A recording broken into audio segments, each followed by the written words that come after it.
And we're back with Truth Unrestricted, the podcast that is creating and interpreting the language of the disinformation age. That's what we're doing. We're definitely doing that. I'm Spencer, your host. I'm back again today with Patrick. How you doing, Patrick? I'm doing good, Spencer. How are you doing today? Yeah, you know, it's hot. It's hot. And Yeah. I didn't think about that when I made this little sort of makeshift room studio thing. So I hope we don't go too long today because it's hot. It's hot. Yeah. Have to start shooting these in the morning. Yeah, except that you'd have to get up at like 4. I can dig it. I'll probably still be up at 4. Who knows? Wow. Okay, well, teach their own. Just to prep for the show, yeah. Yeah. So we're going to talk today about some election denial. I'm calling it election denial. The person involved is insistent that it's not election denial, but we're going to go through that today. But first, I want to tell you like a fictional tale, Patrick. So let's pretend that I'm a doctor. You are a doctor. I'm not a doctor. In fact, even in the pretend, I'm not really a doctor. I'm just a person who has had the house DVDs and watched them multiple times. Okay, with a TV show. Close And enough. so I've seen a lot of people act as doctors, and it doesn't look all that hard. Right. So You just go around saying stuff isn't lupus. It's not lupus. I'm going to now diagnose a patient. Someone says they have something wrong with them. I'm going to diagnose them. And I've determined that they have cancer, Patrick. They have cancer. Mm-hmm. Okay. Very serious. Now, you might ask me how I know they have cancer, right?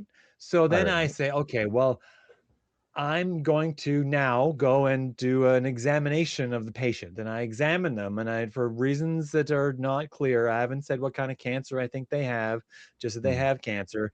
And then I've said I've examined just their skin, except for their, parts, but the rest of their skin, their body, I've examined, and I've found 5 pimples. Okay, 5 of them.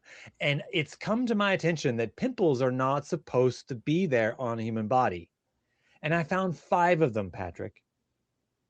So here's what I want to do to fully diagnose, to prove to the world what I already know, which is that the patient has cancer. I want to cut into the patient at the location of all 5 of the pimples and carve out a piece of them and test each of these 5 pieces to show the cancer. So now that I've told you my plan, what do you think of my plan? Not much. Why not? I mean, what's wrong with my plan, Patrick? Well, I'm not saying not much in the sense that I'm calling it down. I don't have much to think about that. For all I know, that could be what people do. I mean, that sounds like biopsy, right? Like when you test. Oh yeah, that sounds material. like a good word. We'll use biopsy. Yeah, sure. Okay. Let's do that. But I'm definitely going to cut into them and carve a piece out of them and pull that piece out. And you have their consent. They're okay with you doing that? Okay. Well, I mean, I haven't talked to them about it yet. I mean, you're the second opinion guy right here. You're just as qualified for this as me. And I saw House too. Yeah. Let's good. do it. No, that's good. That's excellent. That's good. Right. You're so bad at this. You're supposed to tell me to not carve into a person. There are things going on. I'm never asking you for advice about this serious stuff ever again. So let's say I'm talking to a sane and rational person. Okay. They might say, you should. They might say, that's right. Yeah. That's and I say, we're fighting cancer. Don't you care about fighting cancer? Cancer is very serious. Mm-hmm. So the fact that we might need to do a couple things to fight cancer, obviously whatever little bit of harm we do is minuscule compared to the cancer that I said they have. Mm-hmm. That's your opinion. Yeah. If we don't find the cancer when we do the 5 holes that we carve in them, there's a better than even chance that I will just say we should have carved deeper, and we need to go back and dig deeper to find where the cancer is, because the cancer's there if you dig deep enough, Patrick. Oh, You just need to keep digging deeper into them until you find the cancer. That's the right. method. Right. Yes. Okay. Okay. Now that I've told my little anecdote, we're going to leave it be, and we're going to go into this episode about election denial. Okay. So Okay. there is a uh, entity. I don't know if it claims that it's a nonprofit entity exactly, although I think they probably would say that they are. It's a group, it's a sort of official group. They have a website. It's called the Election Truth Alliance. And it formed shortly after Donald Trump won the 2024 election because the people involved feel certain that there was something wrong with the election. Before they really looked at anything, they were sure there was something wrong with the election, Patrick. Is that confused look in your face because you're comparing it to my anecdote already? Or is it, no? No, okay. All No, right. I All right. just I'm waiting for any sort of reason to be described about why they felt that before they Well, ever they took. felt, I haven't heard them say it, but based on conversations I've had with many other people who have said similar things, everyone they talked to was going to vote for Kamala Harris, and Donald Trump won anyway, Hmm. which exactly echoes the things that were said about the fans of Donald Trump after the 2020 election. Everyone they Mhm. talked to was definitely voting for Donald Trump, and yet he lost. So therefore, there must have been something wrong with the election. There were people who questioned the election. There was an entire group formed after the 2020 election that wanted to show something wrong. That was a group called True the Vote. I think there were other groups too, but this was the most prominent of them. It was called True the Vote, and it culminated with a movie that was made by a guy named Dinesh D'Souza. The movie was called 2000 Mules. Have you heard of this movie, Patrick? No, never. No. Yeah, it's more prominent among people who are sort of what they call pilled. Um, but it purports to show a method by which the election could have been stolen by Joe Biden in 2020. Joe Biden and the Democrat Party. It was supposed, because they couldn't find any evidence of, there was people who claimed that there was people bringing boxes of extra ballots that didn't belong into voting stations on election night in 2020, and but they couldn't find any evidence of it. No one of the millions of cell phone cameras, no one thought to bring their cell phone out of the time and video record it or take a picture or even take a real note of which voting station it was at or whatever. It was just these stories around, they come up with like urban legends. So they couldn't find any evidence of that.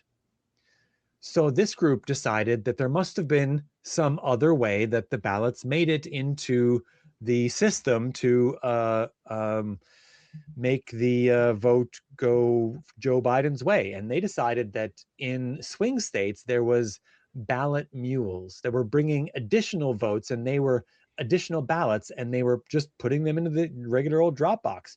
But they'd get noticed if they brought a lot. So they only brought, like 4 or 5 at a time, and they would go by.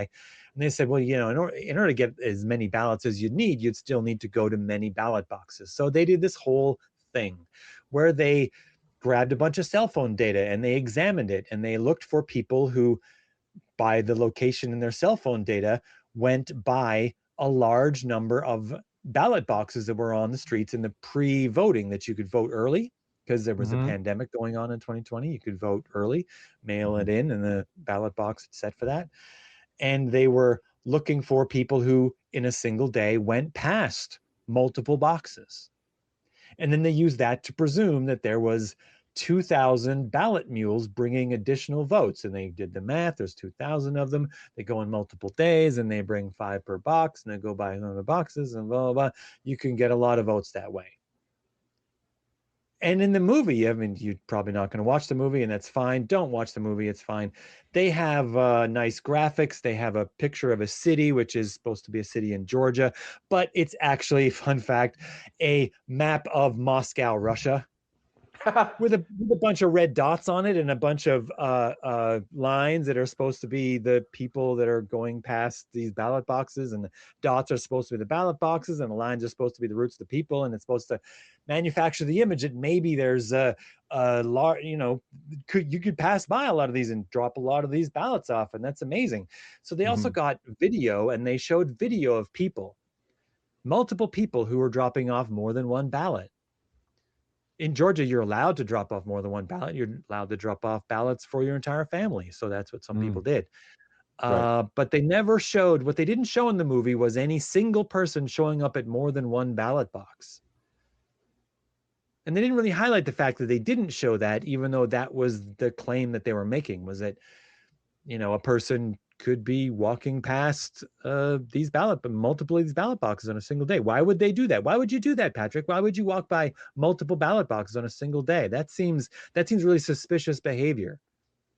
Really suspicious. That's all I did, yeah, unless I lived somewhere near a ballot box. Unless the ballot boxes are in busy areas, right? I mean, they're putting them in areas where there's high traffic people, because that's where people are, right? So they're putting them in places where people are likely to be walking right. So the fact that people walk past multiple of these on a given day is no more surprising than they might walk past multiple phone booths way back when we had phone booths in the 80s and 90s and whatever, because they put the phone booths also in areas of high traffic for the most number of people to use, potentially. This process that True the Vote went through, aside from the fact that they were definitely lying about a whole bunch of stuff in their movie, I mean, they had a picture of a map of Moscow, Russia, and claimed it was a city in Georgia, whatever. Aside from that, what they're really doing here is a thing that's called anomaly hunting. And it's also what my anecdote was about, anomaly hunting. If you look at someone's entire body, you're going to find some things that look like something out of the ordinary, that on a pristine body wouldn't be there, but no one's body is pristine. No, yours is pretty good. Sorry. When was the last time you saw it? When we went for a walk a couple weekends ago. I had clothes on, Patrick. You could see my neck and my arms. That's it. Okay. Right. Sure, just diffuse my joke like a bomb, whatever. Yeah, well, see? As someone we both know once said to me, Spencer, you don't know everything. You've never seen me naked. And he had me stumped. I didn't know everything. I still don't know everything. Stay empty. Yeah, but so, and the same is true for elections. They're not perfect. They're not, the data that you get from them isn't perfect. But so if you're anomaly hunting, you're going to find anomalies. You're going to find them. That's a thing you're going to do. If you're looking for anomalies, you're going to find them. And this but then you also have the responsibility to determine what, if any, significant impact those anomalies have. Each anomaly has to have its own context and all of that. It's So this is where we come to this entity, this Election Truth Alliance. So we're going to show some clips. You took the time to watch an entire YouTube video before this. It was like, I don't know, half an hour or something, of this. The spokesperson for the Election Truth Alliance is a man named Nathan Taylor. And this is him appearing on what's the David Pakman show. Now, David Pakman is a fairly prominent YouTuber that's, I don't even think it's fair to say that he's cosplaying as a journalist. I don't know if he claims to be a journalist. I've seen some of his other videos before. Of the people who do this, I think he's one of the more level-headed and sort of even toned and less sensational. But we'll talk about it a little more at the end, but I'm going to give him a couple negative marks in this whole thing. But less negative marks than I think other people would get if they did this. They would have worse instincts here. But aside from that, we're going to play a clip. This is Nathan Taylor being asked the question of what is the Election Truth Alliance, and this is his answer. I think it tells the story fairly well. Here he is. At this point, there's three. It's just going to take a moment here. Me, Lily, and Jive. Lily and Jive have different backgrounds in either statistics and finance or political science. So we all got together, and that's when we sat down and we said this. We said, there are some interesting things with the election. Let's do a little bit of investigation. Let's see what can we start looking at to determine if our elections are being run correctly, free, fair, safe, and secure. That was the concern, is we wanted to verify the vote, to validate. And so that is what we did. We started bringing in volunteers with various backgrounds in statistics. Some of them have PhDs in statistics. Some of them are auditors or computer scientists. And that's when we sat down and we said, okay, how could we look at elections, and how could we perhaps apply statistics to look at elections to flag any concerns? And at the time, we knew that there was audits in the elections. We reviewed those. And if you're familiar, audits, that's a standard practice in finance, engineering, public safety. So auditing elections shouldn't be that much of a concern. And the concern was, as you said, people wanted very credible, very well-established concerns. And the common pushback was election denial was on the rise. So just want to make that clear. This is not the election denial. This is election integrity and auditing. This is a standard practice. And because of that mindset, we said, okay, let's do this. If you can apply statistics to detect fraud in banking, if you can apply statistics to do safety and quality testing in engineering, why can't we use statistics to flag non-human or abnormal voting behavior that could mean vote manipulation? That's what we said. And then we discovered this is already a thing.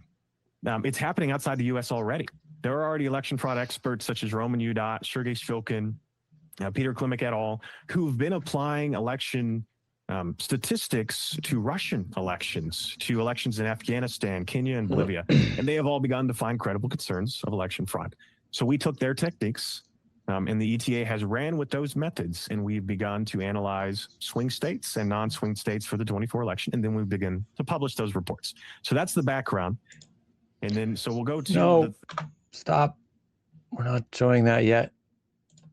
So that's that's the setup. Already, like, as I get used to people using language this way, I watch that little clip and I get all kinds of little red flags. He's doing a little bit of category shifting there. He's name dropping some prominent statisticians who have developed statistical methods for examining election data. But this is an appeal. This is just an appeal to authority, right? He's attempting to give his analysis more weight because he's saying it's like what other people who are more prominent have done. So just doing the analysis the same way isn't a problem if you're applying the methods appropriately. He says things like in there that he said something like statistics is good for, or maybe he didn't say statistics. He said audits are good for engineering and banking and other fields. Therefore, they should be good to do here. Like, no one should be complaining about what I'm doing here. Like, it's really weird that people are up in arms about my audit that I'm doing. Okay, let's have a look at the audit and how he's done here. So first of all, I should have said earlier, but for anyone who's only listening, we're going to apologize. There's going to be some pictures and graphical pictures. We're going to do our best to describe them accurately. but you're at the limitation of our ability to describe things unless you watch it on YouTube. That's sorry. He presented the graphs. I'm just trying to describe his graphs. That's just how this is. So also, a lot of statistics in here. Many people are bored by statistics, but many of those same people really like statistics when the conclusion supports their bias, right? So please don't come to me and say you're bored by the statistics and then ever list me any statistic ever again, because I'm going to slam you for it. Statistics is a difficult thing to do, but yeah, it is. these are statistical presentations, but they're not even really difficult ones. Like they're not even using calculating correlations. They're not even doing things like standard deviations and all kinds of things like that. These are just ways to graphically show the data in such a way that it might show something else that you wouldn't see just by counting the ballots, right? So before we start, I need to say something about data. That when we look at data like this in a statistical fashion, we have a couple terms here. That there's something that might be called like natural data, which is just like how the data would fall if it was just no one was manipulating anything, everything was just more or less homogeneous, nothing funky going on, and also just very boring data. It's sort of natural. It's just sort of where it lies. There's something that's called a normal curve. That's not shown in any of his graphs, but what we're seeing is sort of a two-dimensional representation or a pseudo three-dimensional representation of normal data is what is being shown here. And that's given the fair or normal pattern. And there's also a thing that we might call suspect data, which is like where the bulk of the data is in one position and then you have outliers. So in statistical analysis, the outliers will always tell you something. It might just be that whoever was taking the measurement about that point was asleep that day or something, right? Like sometimes the outliers are just bad data, but you have to look at them to determine that before you get rid of them. So I have a picture here. Pull this over, and we're gonna show this. Zoom that in. I should put that on stage. Okay, so we have his graphical analysis pulled from. I zoomed it in and I put a bunch of labels and circles and arrows because I like circles and arrows on this data. And this is the data that he uses side by side with. This data is like the sample data to show what it is that the named people that he mentioned, the statisticians, I think in this case it's mostly Sergei Shpilkin who first came up with this. I believe that's true. To examine Russian data. So you'll see there's two graphs side by side. We're graphing the voter turnout on the horizontal x-axis, and we're graphing that against the actual vote for the candidate who won. That's on the vertical y-axis. And individual precincts will count their individual data, and that gets added up into who won in total. And this is each individual precinct and its spot on the two-dimensional Cartesian coordinates that we've made by having voter turnout and also vote for a candidate. And according to Sergei Shpilkin, when he looks at Russian data, having sort of one blob that fans out a little bit is natural data. And this is a heat map. So the the points where you'll get the most dots is in dark red. That's the hottest spot. And then it fans out to a dark blue, which is no data. So it goes from deep red to yellow to green to like a greenish blue, and then eventually a dark blue. And this is a heat map. This is just what it does. It's just a mathematical representation that makes it look more visual instead of just a bunch of dots, right? Mm-hmm. So this is what Sergei Shpilkin calls natural data, or at least for the subset he's looking at. And then on the left side is what he calls suspect data, which is, you can see there is a blob in a similar spot. It's more or less the same voter turnout within a range. And then there's a lot of data there. And then you see what's called, statistically speaking, what's called a skew, or perhaps a tail that leads, in his words, on the heat map that's shown, it would lead upward and to the right, which means that it's data that has what looks like more of a turnout, voter turnout, and at the same time also a greater number of people voting for, in that case, Vladimir Putin, right? So this is data that, this alone, by the way, isn't a sign that it was fixed. This is a sign that if you're looking for things, you'd be more likely to look at the data that's suspect than the data that's natural.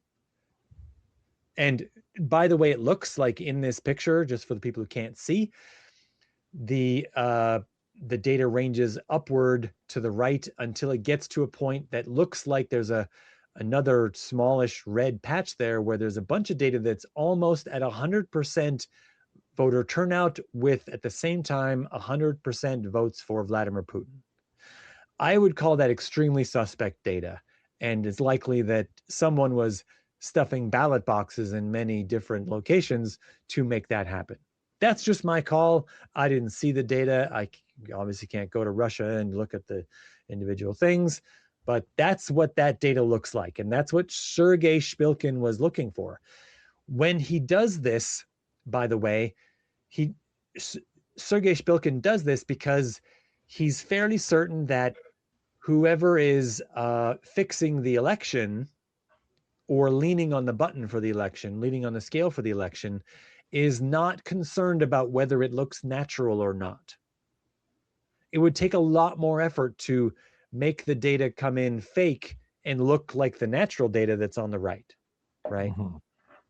Because there's real votes also happening in there, and you don't know which way they're coming out.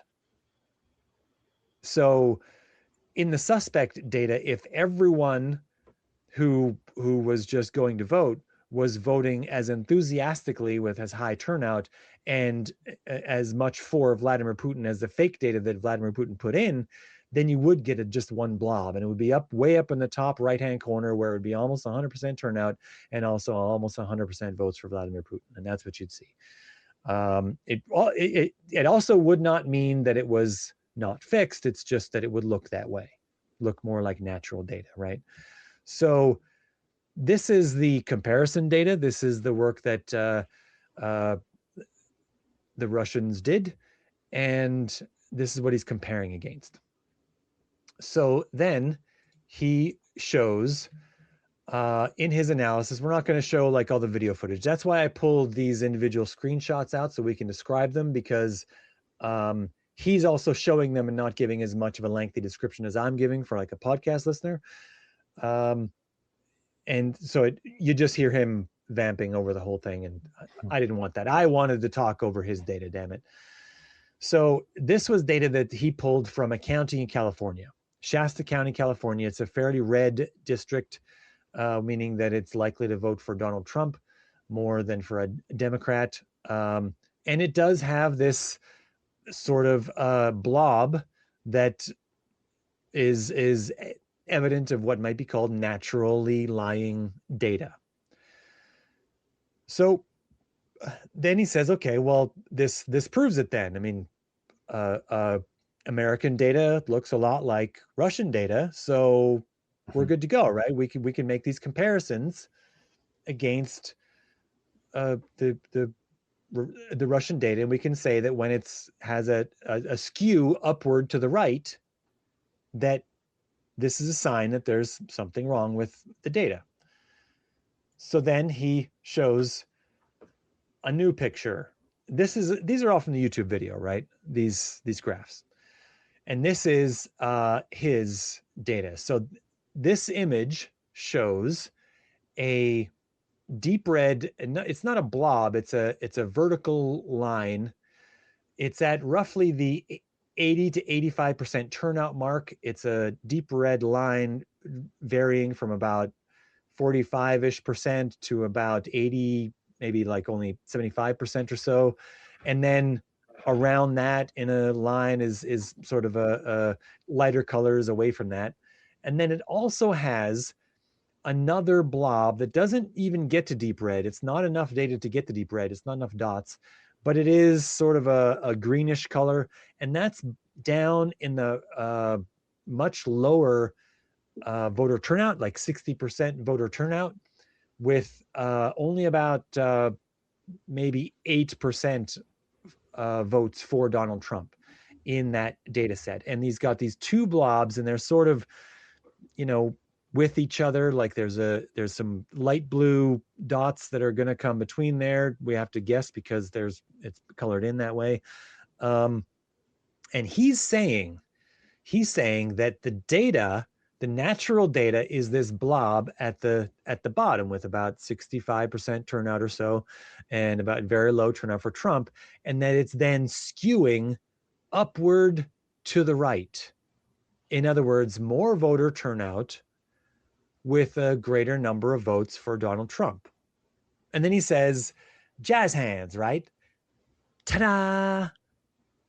I did it. I showed it. That's the thing. That's the bad data. It's upward to the right. It should have, when you get more voter turnout and then you get more votes for the guy who won, that's a sign that it's fixed.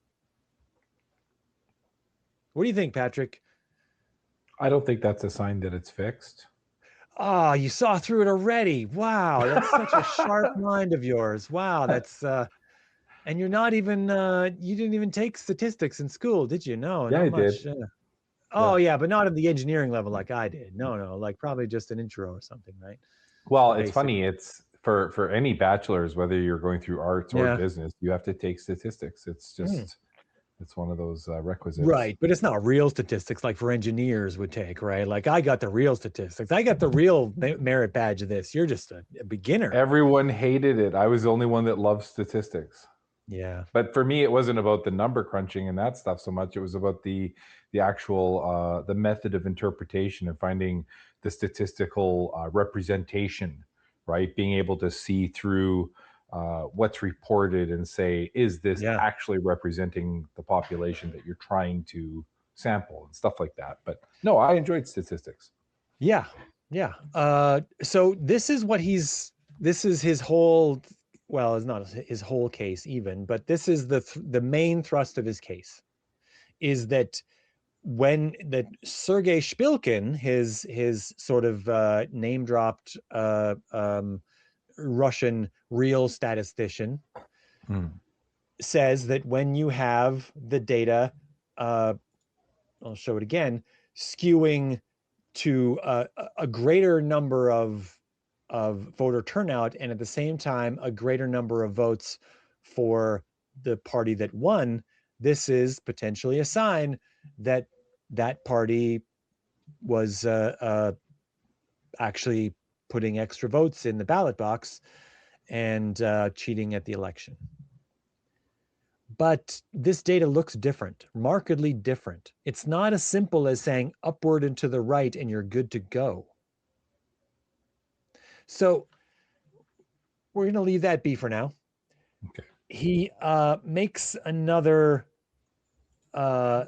claim here. He has sort of like three claims that he's making. The first one is sort of like ballot boxes are getting additional votes. Maybe. I mean, he doesn't know that because he hasn't seen. maybe I should just address that real quick. We're fairly certain that there are not any additional ballots being stuffed into boxes. Like, generally speaking, we are. Again, go back to 2020. There was a lot of people who were mad that Donald Trump lost, and they demanded a recount in all kinds of states. And because Arizona is one of the most screwed up states in the entire group of 50 United States, they allowed it. And they allowed not only it, they allowed this strange group of non-professionals called, I can't remember what they were called, some kind of ninja thing or whatever. They were allowed to do, they were the one chosen to do the actual recount of the Arizona election. And they went through and they looked at all this stuff. So have you heard of the movement to have people have an ID when they go to the ballot box in the United States, the push for voter ID? I understand that. Yeah. Do you know why it's not really necessary? No. Okay, I'll explain. When you register to vote in the United States, they check all the things about you, and then you sign a card that is kept at the voter registration office. And then when it's time to go vote, you go to you're mailed, because you're on the voter registration list, you're mailed a reminder of what the day is and where your voting precinct is, because they can't have absolutely everyone show up at the same one building. No. They'll have, maybe, I don't know, a few thousand or something vote at each precinct. And then you'll go to your precinct, and then they'll have it divided by neighborhood. You probably voted before right here in Canada, but it's slightly different. You'll go to your lineup, and you'll go where your neighborhood is, and you'll go there, and they'll look for your name, and then they'll get you to sign a voter card to say that you're receiving your ballot, and you sign it. And then the person working at the booth takes the one you just signed, and then they look, and then they compare it against the one you signed when you registered. And if it's not the same, you don't get a ballot. So they're already checking the signature. And so when they did the Arizona check, that's what they did. They were checking through, I don't know what the voting population of Arizona is, several million, 3-4 million or something. They were checking through this many signature cards and checking them against the signature on the voter registration list to see that they were the same. And they found that they were almost the right number. They flagged a couple or whatever, like, I don't know, 50 or 100 of them or something, but not nearly the, I don't know, something like 60,000 or 80,000 or something they would need to flip the election. So if you're stuffing the ballot box with ballots, you also need to sign cards and add those and make them match the name on the voter registration list. And then also, like, the person who's checking them on the day is also putting a little thing, they're initialing or signing whatever, that they check that one. So you'd be able to check with them to see what they thought. I mean, so there are all kinds of other steps to this that are interlocking pieces that make it much, much more difficult to just throw a bunch of extra ballots in a box, because then the total number of voters on the tick mark on the box, and they check it and find the total number of voters. If the total number of voters is different than the total number of ballots they have, they stop everything immediately and they check everything. But they don't find that. So ballot box stuffing would be incredibly, incredibly difficult to pull off, because you'd also have to do it at many, many voting precincts. There's almost 9,000 voting precincts just in Pennsylvania alone, which is the primary spot where he looked at his data to get this blob that's tailing, in his words, upward to the right, to show some suspect data. Didn't he also tie this in, though, to the fact that there were the busier polling stations that this skew was coming out of. Like there was a certain threshold. All right. So, like as if to suggest that the size of that volume of voters and voting somehow introduced a susceptibility. That was what I. He attempted to say that there was maybe a difference between, like, ballot box stuffing is different than another claim he made, which is a second claim, which is that they do have machines to just count the votes, voting tabulators. And these are just machines. It looks a lot like a copy machine.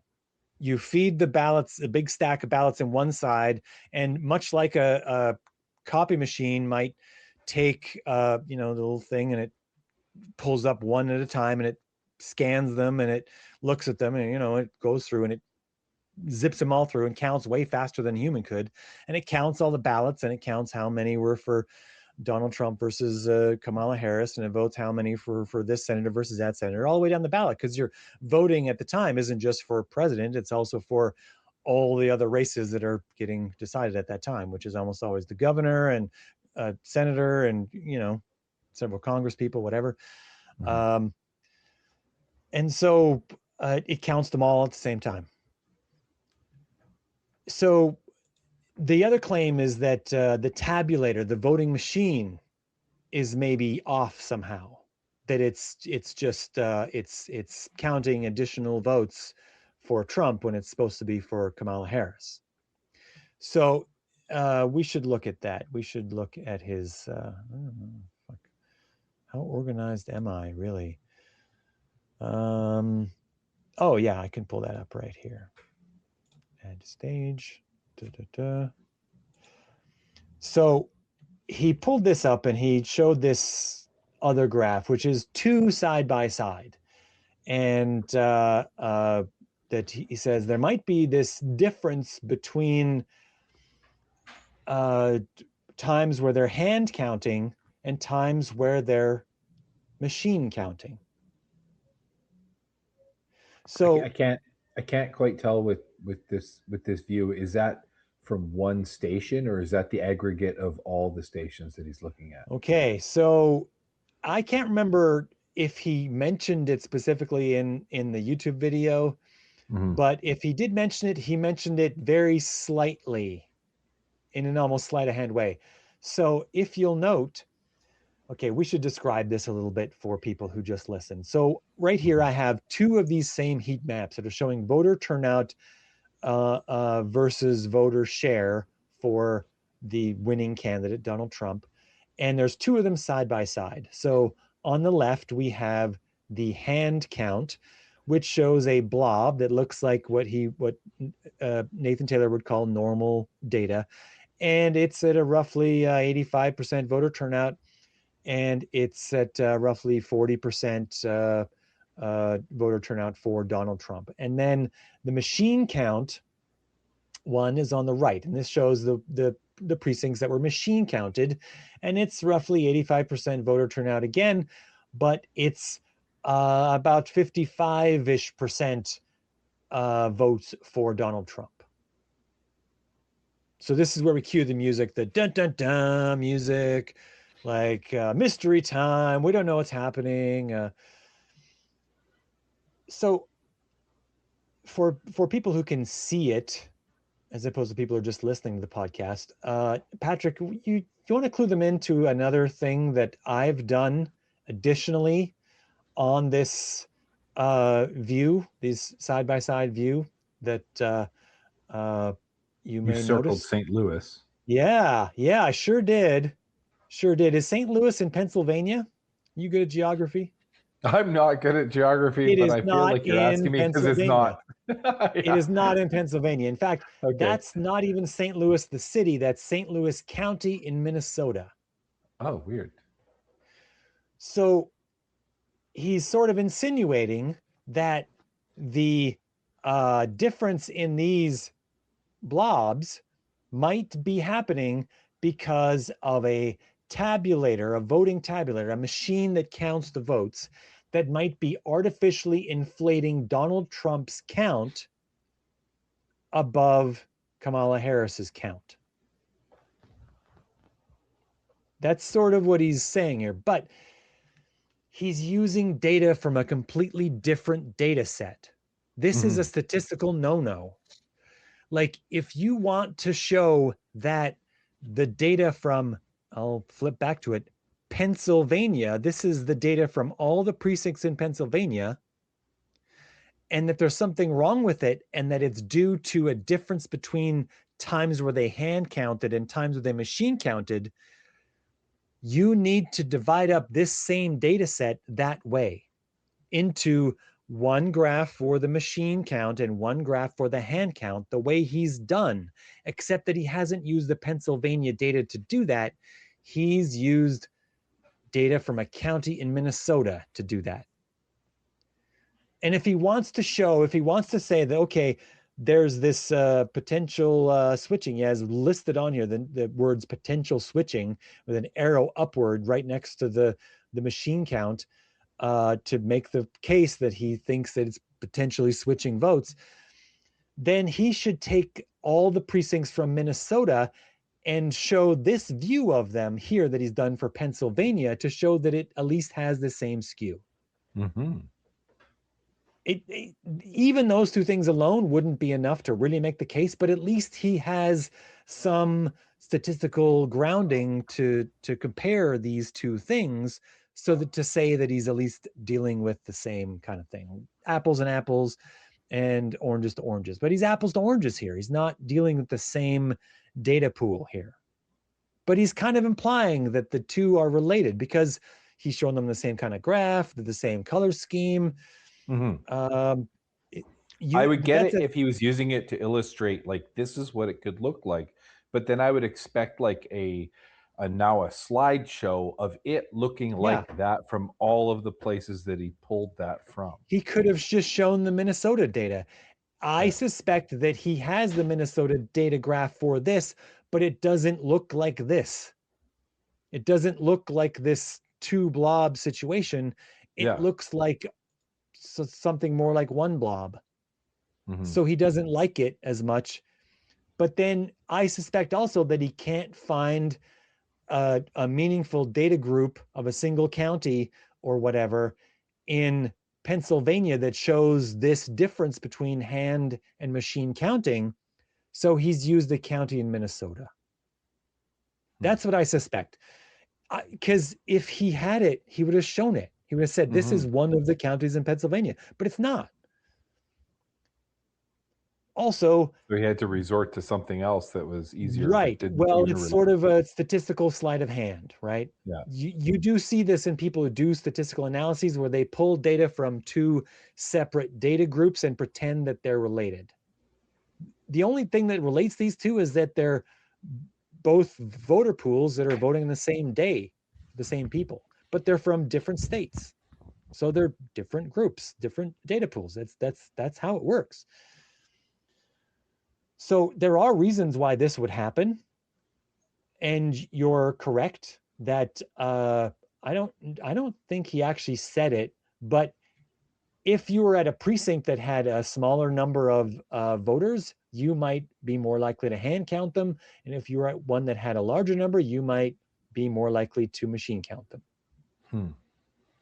The idea that they'd be different is interesting. I'm sure there's probably some demographics involved, because there are a lot of demographic differences between the different parts of the states in the United States.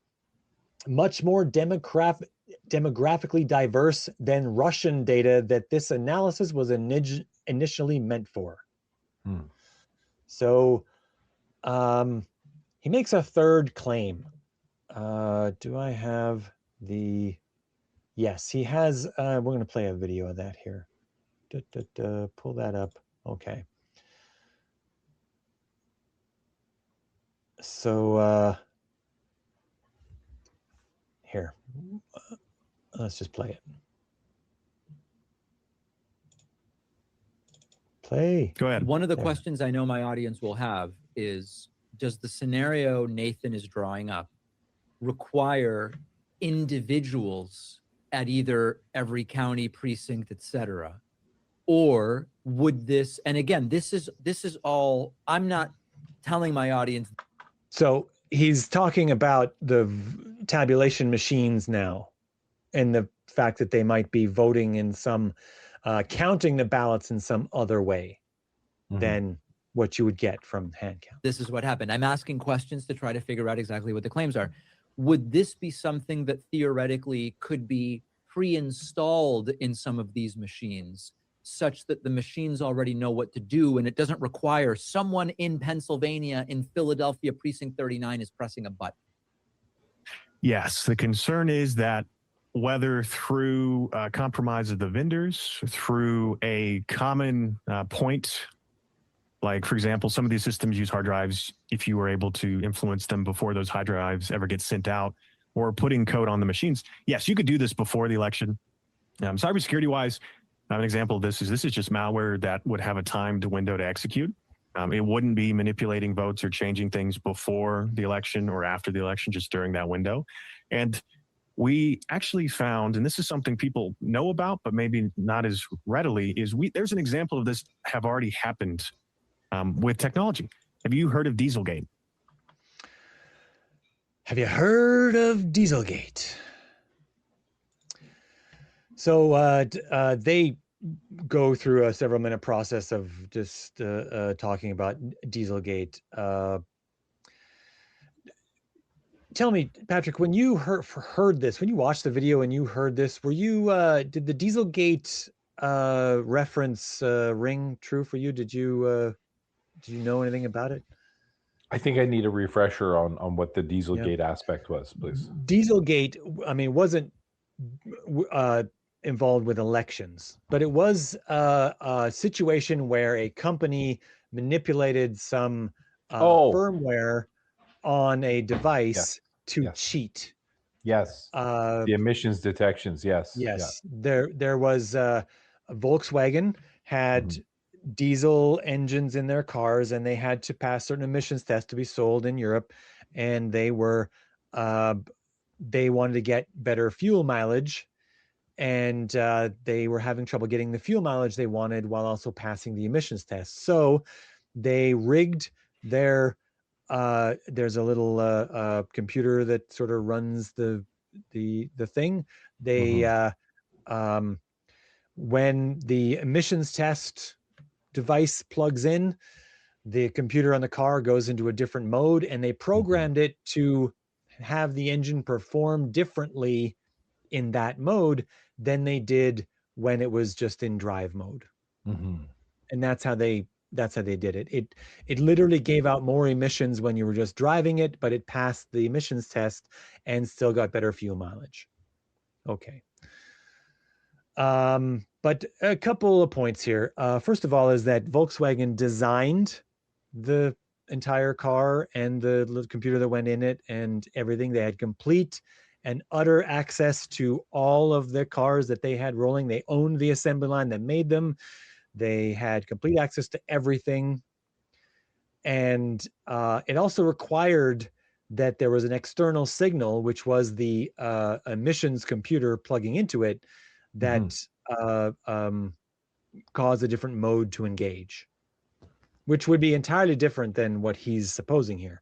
He's talking about, oh, maybe someone could have put some malware on every single tabulator so that they count differently, and it's timed, it's magic, it just goes away, it disappears, and you'll never see it again. And so on election day, it just counts the wrong count, it just selects some random ones, and it boosts 20% of them are for Trump instead of Harris, or whatever we decide, and then it just goes away and you never find it again, and then you're stuck. And the only way around this is to hand count. Except that it isn't. You can just run it through the tabulator again the next day and the next week, which they're doing over and over again all the time with all of these ballots. They're counting and recounting like constantly over the next couple days. Like they're doing that. So if it went away after it's timed for the election day, it would still have to be there for all the recounts. And like, how do you know how long the recounts are going for? So it's got to stay there for longer. Yeah. And if you counted them now with the same ballot machine, you'd need them to be there or whatever, right? Like you'd need them. This vote tabulation thing is not feasible. It's not practical. It's timed window for it to just go away. That's the reason why you wouldn't find it. I mean, they're doing audits also on the ballot machines, like software audits and everything else. And they're not like a computer. It's not like a laptop that runs a single program to tabulate votes that also has all of the ports and vulnerabilities as like a Windows laptop would have.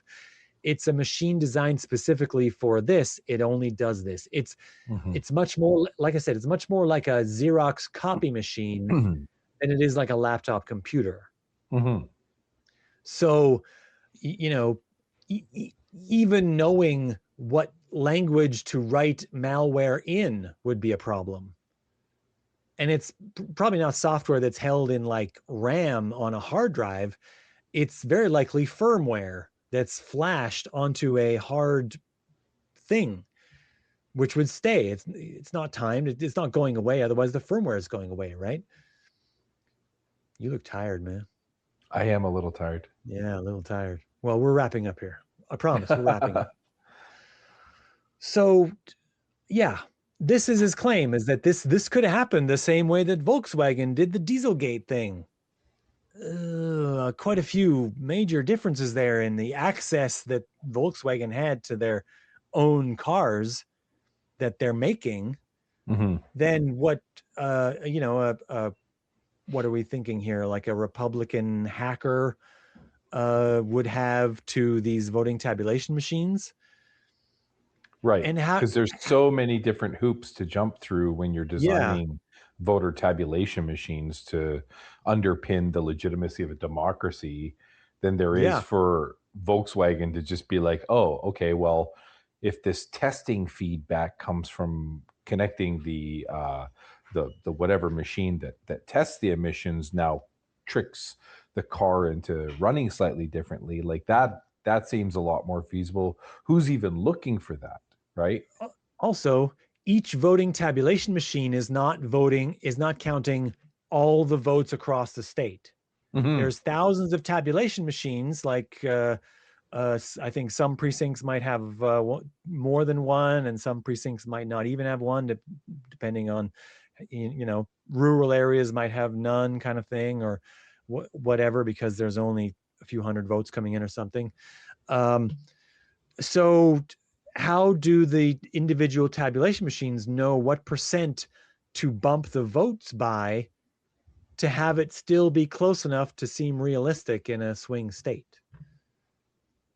Because you don't know how many votes are going to be for Kamala Harris, and you don't know how many are going to be for Donald Trump, like actual real people voting for them. And if you're going to fix the election in this way, you're going to say, okay, well, we need it to be like convincing, but not so convincing as to be a landslide in this, swing state. I think and you don't want every precinct beating the other candidate by the same percentage. Not every precinct shows Trump as the winner. Some still have to lose. So how do you coordinate that effort? I mean, that is, these have to be talking to each other. Like what is the full look at this? This doesn't make any sense. I think the margin in Pennsylvania was 120,000 votes. I think he says that in the podcast or in the YouTube video. So how do you get that close? There's something like 8 million votes in total or something in Pennsylvania, and you're only going to have your guy win by 120,000 votes. Like that's still a pretty, slim margin. How do you coordinate that? How do you get your flash firmware tabulating devices to coordinate this effort to have it only be ahead by, less than 1% of the total number of votes? Like that's, not to mention, not every precinct is using the same machine, right? Like there are some hand counting, right? So how does it have any idea what's going on in the hand counted precincts?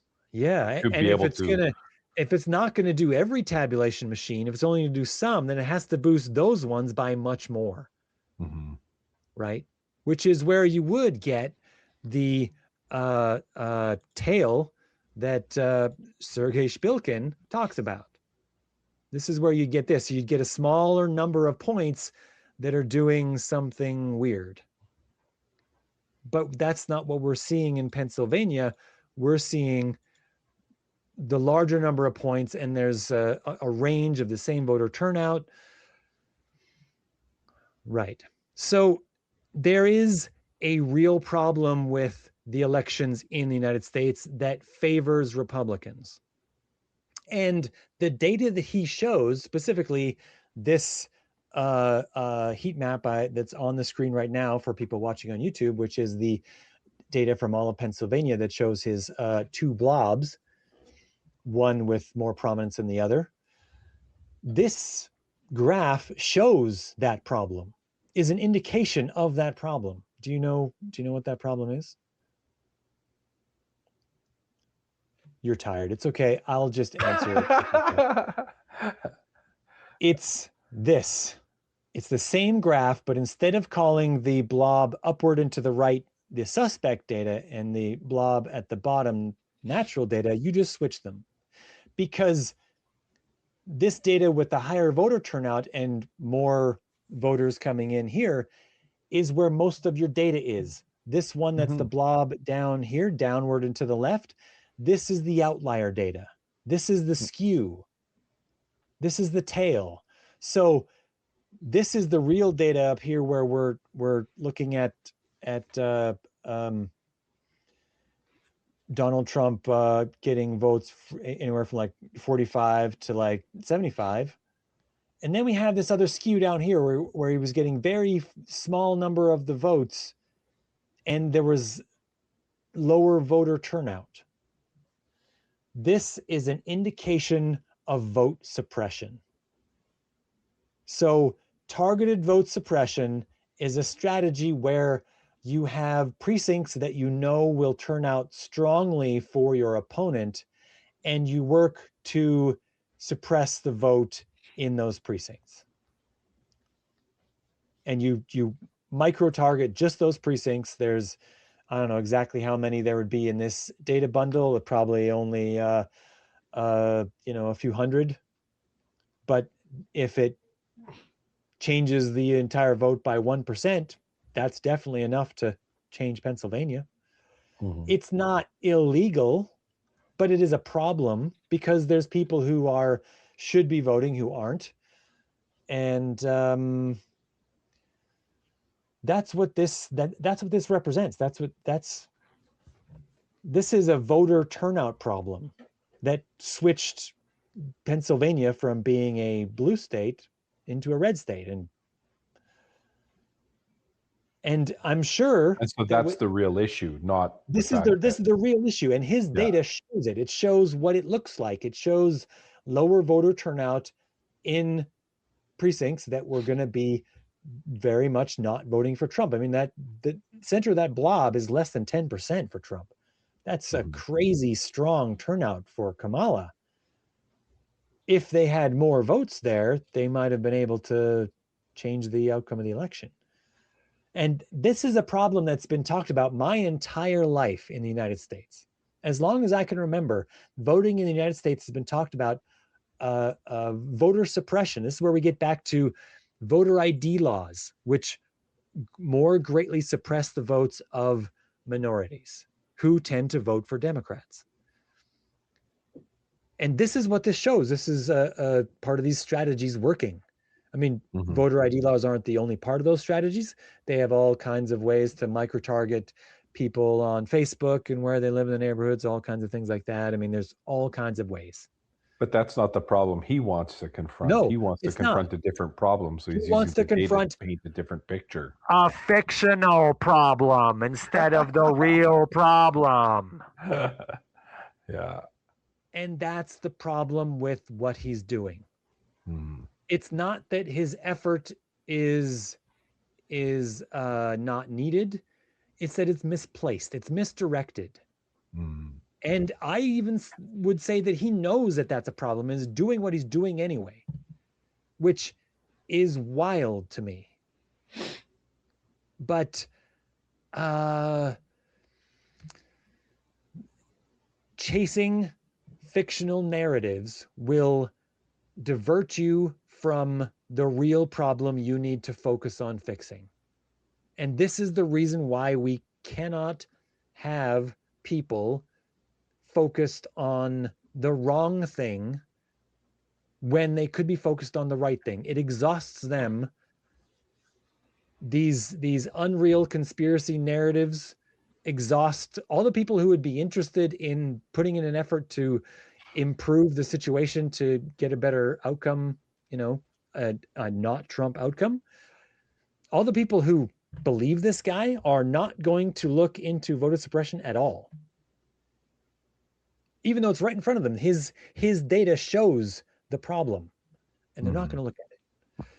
Now, that's Nathan Taylor and the Election Truth Alliance. I love that they have truth in their name. It's just such a dead giveaway that they're not even really doing that. It just, yeah, whatever. So I wanted to talk a little bit about David Pakman. Now, I mentioned I've seen some of his videos. I think generally he's pretty good, not as sensational as some others, but the video that this was titled, let me pull it up here. It was titled, Bombshell Claim, Trump Did Not Win 2024, Election Manipulated. Now he's saying that that's what the claim is, but it also kind of sounds, if you read it the right way, that he's saying that Trump did not win and the election was manipulated. Now, David Pakman has something like, I don't know, over 2.5 million followers on YouTube. So he's in the category of kind of a major YouTuber. He probably isn't the guy that's choosing what to name the video. Not at that level. Probably not. I don't really know, but he probably has a producer that helps him with this, that helps him name the videos and everything else. And they're picking a name that's sensationalistic to get views. Okay. So there was a subsequent video follow-up to this. A month after this one came out, there was a follow-up video. We're not covering it, but David Pakman goes through and he talks to Nathan Taylor about all of his claims. And he starts with, we looked into it and we think there is no evidence of election rigging, like point blank. And then it's a Gish Gallop pivot into new data, and in some cases not even new data, like the same data with new graphical representations that shows supposedly the same claims. They're more ridiculous. If I wanted to make this just a podcast where I complain about all the things about Election Truth Alliance, I would put another hour into that, because I just hate when people do statistics poorly and expect people to buy it. But all of his graphs and his trend lines they make me sad. They make me really sad that anyone put a trend line in a big blob of data like that and pretend that there's a line that's supposed to be there somewhere. After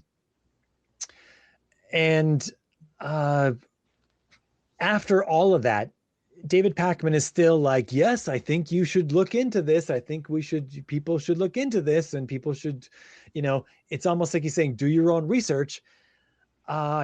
This is a very bad idea.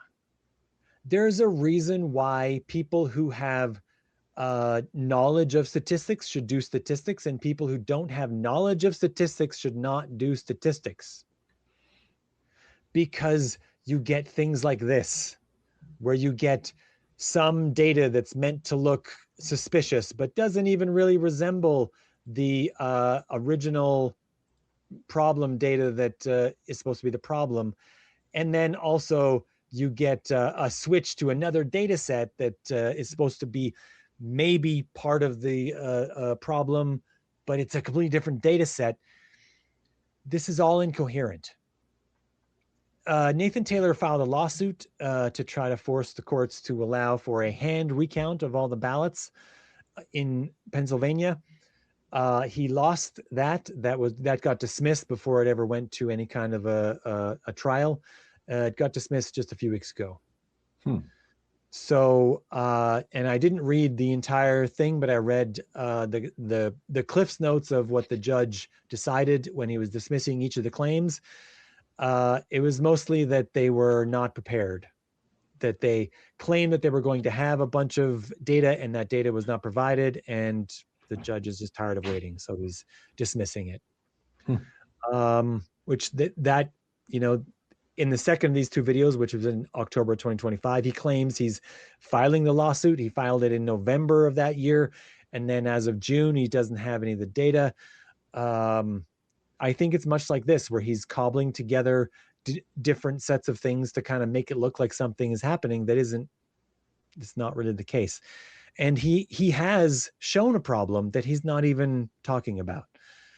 So I'm comfortable calling this, I mean, he's also accepting donations on his website. So I'm comfortable calling this a grift. He's claiming he's going to do a lawsuit. He doesn't put any effort into the lawsuit. He collects money to fight the lawsuit and then doesn't put much effort into doing it. That sounds very grifty to me. And I think that David Pakman should think about these things more when he allows people like this onto his very large platform. The follow-up of this, the YouTube video, the first one that you watched had 3.5 million views. The follow-up had less than 1 million. So 3.5 million people saw David Pakman listen to everything this guy had to say with very little pushback. And then fewer than 1 million of them saw him say, I looked into it and I saw no sign of rigging, which isn't great. Like, it's like running a false story on page 1 and the next day running a retraction on page 6. Yeah. It just, you should go to the same lengths to correct yourself that you promote yourself. He did this YouTube video on the same channel, but fewer people watched it all the same. So he doesn't have a lot of control over that, but something he should consider if he's going to ever let more people like this onto his platform, because he has a major platform. He should deal with it responsibly. I've never heard of him before. Yeah, I don't know. I keep track of a lot of these US influencers. They're a whole class of people now. But anyway, that's about it. Sorry that you were so tired, Patrick. Sorry, like I said, my battery low. Long, hot day. It's okay. Anyway, with that, do you have anything that you want to, any special message for people that you want to say? Good tidings, good thoughts? What? I don't know. I just think it's important that people put in the time to fully study the things that they want to talk about with authority, right? Like if you want to talk like a doctor, be a doctor. Go to medical school. Before I try to carve into a person and all of their skin blemishes, I should have gone to medical school to something like that. But I see a lot of it. I see a lot of it in a lot of different areas where people just, recently in local forum news, someone was talking about, the sky is clear, but you wait till FIFA's over and then all the chemtrails will be back. I'd be like, well, you're calling them chemtrails. They're contrails, right? Unless you know that there's cloud seeding going on, then at least understand that contrails can last for over a day. They are going to accumulate. The same way that clouds sometimes last that long. I know, it's ridiculous. Yeah, it's almost like the clouds are also condensation that occurs in the sky above us. It's crazy to think that there might be moisture in that air anywhere. But then people think only chemtrails would last that long. It's like, so you're telling me that they want to disperse chemicals, and the dispersion is just going to leave them stuck lingering as some eyesore in the sky? I just, what's with people? Anyway. Well, technically they are chemicals, right? It's H2O. Sure. Perfectly good chemical. Yeah, right. Okay. With that, we're gonna sign off. Yeah. So till next time, Patrick. Sayonara. True.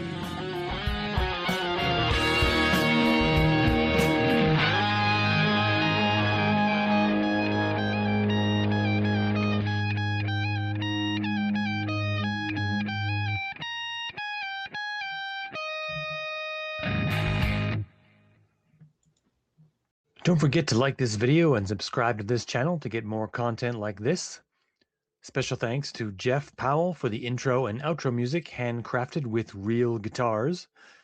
Please send all feedback to truthunrestricted@gmail.com.